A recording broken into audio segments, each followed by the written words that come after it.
Why are you drawn to old things? Now, before I start telling you why I'm drawn to old things, I'd love you to just comment right now below and tell me why you're drawn to old things. And then I'm going to tell you why I'm drawn to old things. So stop the video right now, write that in the comment section, and let's get back to it. Hi, my name is Ann Clay, and I'm here to help you transform your living space into a true reflection of your heart, where every corner feels like home.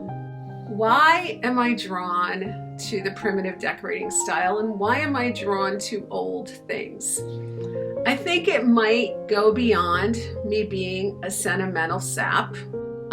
It might go beyond me enjoying decorating as a whole and enjoying putting things together.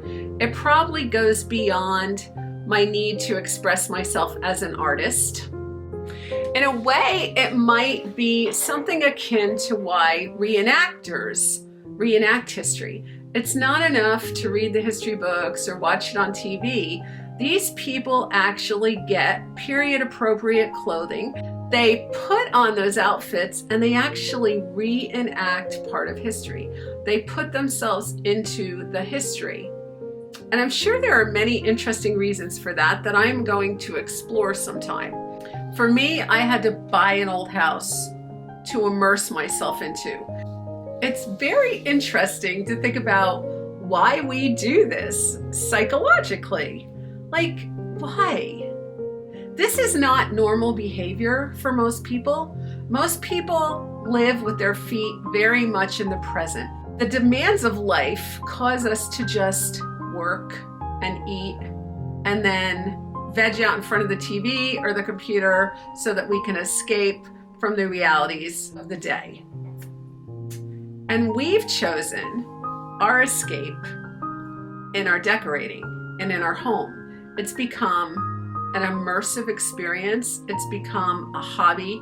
It's become an almost a lifestyle where we'll spend every weekend going out and finding things to bring back to make our immersive experience more real, or where we'll go out and find items that we just fall in love with because they're so beautiful and you just want to look at them and you just want to touch them and you just want to experience that in a real, tangible way. Decorating is very tangible. It's not like reading a book and looking at pictures. You actually have that item in front of you and you're holding it and you're connected with that. Well, I've decided I'm going to show you some old things and talk to you about why I like them. So the very first thing that I think about is my home. That is the oldest thing that I'm so proud of. And I've got to tell you that it was very emotional when I walked through this home for the first time. The first place I walked into was the she shed. Now that was built in 1863 and it actually was used to sell gingerbread to the people who traveled down the dirt roads. Can you imagine?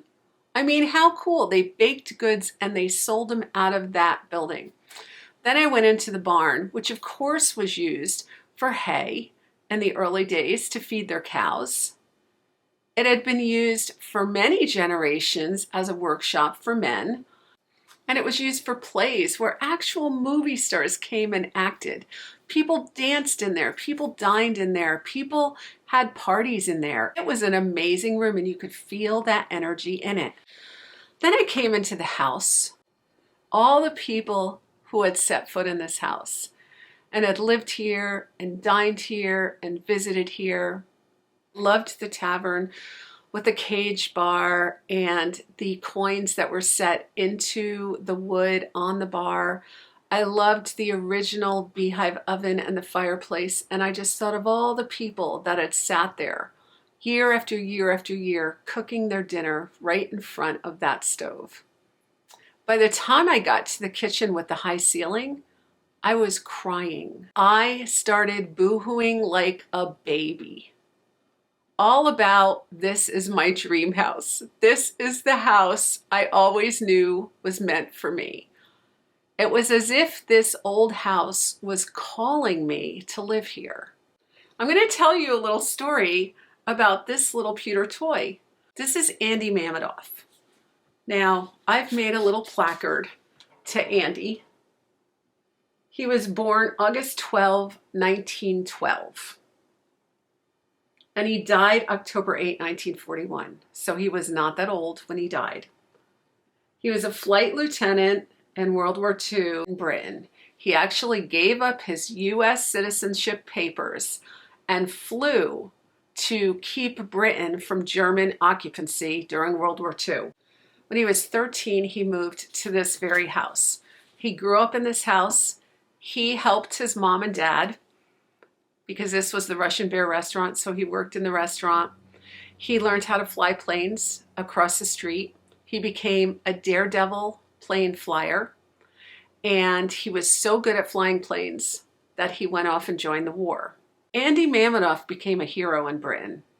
I can hardly look at this little pewter object. It's a little collectible. I spent $100 for it. This is 100 years ago almost that this man lived in this house. The thing is that when he was out flying for Britain, he married a woman named Penny Craven from Craven Cigarettes. She was an heiress. He could not wait to bring her back to this house, to meet his parents, to see where he grew up. And he never made it back here because one day he was flying with his squadron and they were moving the planes. They weren't actually engaged in battle that night, but the weather turned really bad and 8 of the 15 planes were lost. And he was on one of them. And he never made it back to this house. And so when I got this, little figurine and took it out of the box and I said, Andy, you're home. And I started to cry. Now I feel a connection with Andy because we both lived in this house. We both have loved in this house, slept in this house, eaten in this house, engaged in different activities in this house. We both have served food in this house. We're actually going to be installing a monument and having a ceremony for Andy right here at the house. And it means so much to me to be able to honor him and honor his life. So some of you are saying, well, I don't have a house that has that great history and that connection. And that's okay. A lot of the items we even purchase at antique stores kind of give us that connection. So I want to show you a few of those that I've just pulled out for you too. So here's a spoon. I purchased this at an antique store. Look at the beautiful handmade design on it. I love to feel it because it was all hand carved. You can feel the inconsistencies here. I don't even know what they used this spoon for. At one time it broke and they repaired it with 2 little iron pieces. When I look at the spoon, I see something simple, a simple life. I'm right away translated back to a day when people wore their long skirts and maybe the woman was standing by the fireplace and she was mixing her soup. And this soup maybe lasted the family a couple days and it was on the fire and she'd mix it up and serve it to them at night and then the next morning at breakfast. And suddenly it's almost as if I'm cooking in my hearth. All the feelings that I get when I am standing at my own hearth in period clothing, I get just by holding this item. That is the power of antiques. This was my dad's cap. I feel a connection to my father when I wear this cap. I can see him wearing this cap and being outside and shoveling snow. I can see him putting it on his head and getting into his little bug car and driving through the streets of Patterson in the winter. I can almost smell him in this hat when I wear it. When I put this hat on, it's like my father is here. This hat is very interesting because it was in the car that he was driving when he died. Now, he wasn't driving the car when he died, but the hat was in the car at the time of his death. And we purchased that car. And somehow that hat must have stayed in the car, and I don't know how it happened, but somehow this hat made it into this house, which my dad was never in, and it actually ended up on a hook on the wall going down to my basement, and I had never seen it there before, ever. 5 years after my father passed, on his birthday, I was walking up the basement stairs and I turned my head to the left for whatever reason and saw my dad's cap on the hook. To this day, I will never know how that cap got there. Tom insists he didn't put it there. I certainly didn't put it there. But to me, it was like a message from my dad saying, I see what's going on and I'm still with you. This was the year after my sister died, and I kind of felt like I needed reassurance that my dad was around, because then that would also help me think my sister was around. And that is the power of things. Here's something else that is only a representation of a thing. This little panda bear I saw at Woodstock Country Shop, and I had to buy it. Like, I had almost an emotional reaction when I saw it. Now, it's not that I'm into bears or anything like that. In fact, it sat in a cupboard for years because it's not really my decorating style. But when I looked into the eyes of this little made panda bear, suddenly I was looking out of my eyes as a 1-year-old, 2-year-old child. It was as if by looking at the face of this panda, I was that little baby. I was that baby that was loved and cuddled. I was that baby who was put to bed and washed and given clothing and given food and totally taken care of.